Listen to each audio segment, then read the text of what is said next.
आज दिनांक 26 जुलै 2024 रोजी हिंगोली येथे अनुराधा पतसंस्थेचा मुख्य आरोपी तथा अध्यक्ष अशोक वामनराव कांबळे वय 56 वर्ष राहणार वाशिम हल्ली मुक्काम NTC Hingoli Anuradha urban cooperative credit society Hingoli मध्ये झालेल्या गैरव्यवहार प्रकरणी अनुराधा बँकेचा अध्यक्ष हा मागील 5 महिन्यापासून फरार होता। त्याला गोपनीय माहितीच्या आधारे हिंगोली शहरातून अटक करण्यात आली।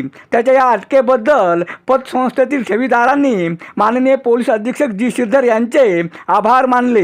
ही कारवाई माननीय पोलीस अधीक्षक जी श्रीधर, अप्पर पोलीस अधीक्षक अर्चना पाटील यांच्या मार्गदर्शनात पोलीस निरीक्षक नितीन काशीकर, पोलीस उपनिरीक्षक रामराव पोटे, सहाय्यक पोलीस उपनिरीक्षक विलास सोनवणे, पोलीस उपनिरीक्षक उज्ज्वला वग्गेवार, नामदेव जाधव, अनिल भुक्तार, विनोद पुंडगे यांनी केली आहे।